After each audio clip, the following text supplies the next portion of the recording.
अरे सुनिए जनता को लूट रहे हैं। एक मिनट सुनिए सुरेश जी, सुनिए स्वर्णिम जी आप भी सुनिए। सुनीत बघेल साहब आपको आवाज सुनाई दे रही है क्या मेरी? सुनीत बघेल जी आपको मेरी आवाज सुनाई दे रही है तो बोलिए।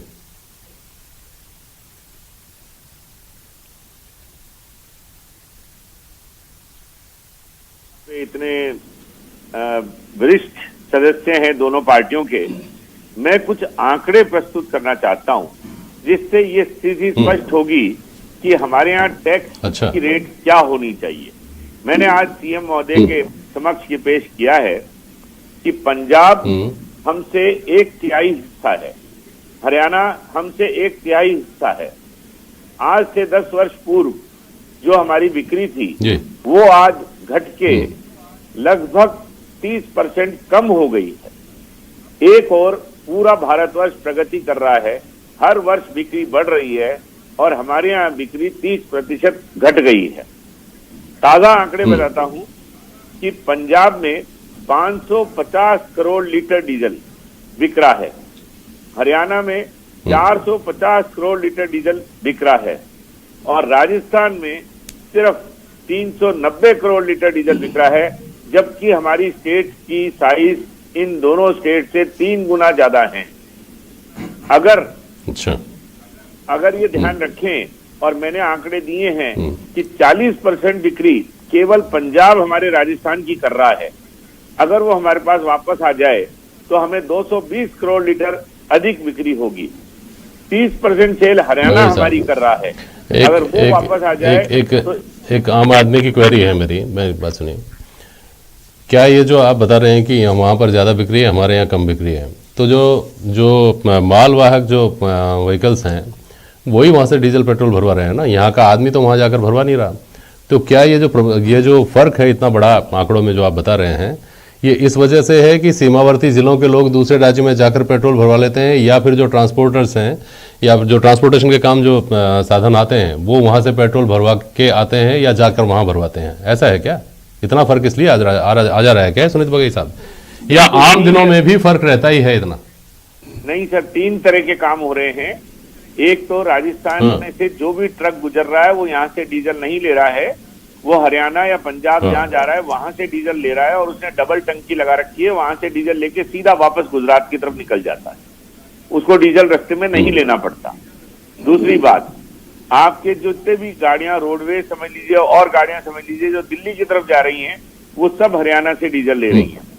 तीसरी बात, अनऑथराइज्ड एक पूरा का पूरा माफिया गैंग सेटअप हो चुका है, जो कि जिस तरह से बजरी बिकती है उसी तरह से आज की डेट में डीजल में ज्यादा कमाई हो गई, क्योंकि आज की डेट में 20 रुपए लीटर का अंतर हो चुका है। अगर आप देखें तो इतनी बड़ी रकम के अंतर में एक ड्रम या एक 50 लीटर का जेरिकेन भी कोई भर के लाता है तो लगभग 1000 रुपए का फर्क है उसके पास। तो जो आंकड़े में प्रस्तुत कर रहा हूं आपके पास वापस आता हूँ। मुझे ये समझाइए किशोर टाक साहब, पेट्रोल डीजल के दामों में कमी हुई तो इसके साथ साथ ये राहत की सांस लोगों ने ली कि साहब अब महंगाई कम हो जाएगी। क्यों राहत की सांस ली?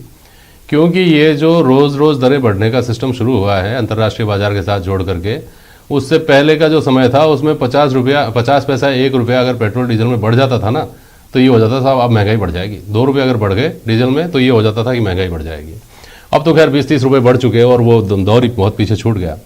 लेकिन अब ये जो कमी हुई थी एक सिग्निफिकेंट कमी मानी जा रही थी और होने की संभावना है राजस्थान सरकार अगर वैट कम करती है तो इसका बाजार पर असर क्यों नहीं दिखा या कब तक दिखेगा?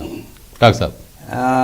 जेपी साहब, ऐसा है, अगर आप सच्चाई पूछना चाहो तो मैं टीवी पे आज बता ही देता हूँ, मेरे दोनों मित्र बैठे हैं बीजेपी और कांग्रेस, ये आपके सामने आके तो यहाँ झगड़ा दिखाते हैं, लेकिन पर्दे के पीछे ही एक चीज, दोनों पार्टियों ने हम व्यापारियों की पीड़ा को ना तो आज तक समझा है पिछले 70 सालों में, और ना कभी उस पर कोई घाव पे मल्लम लगाने की इन्होंने कोशिश की है।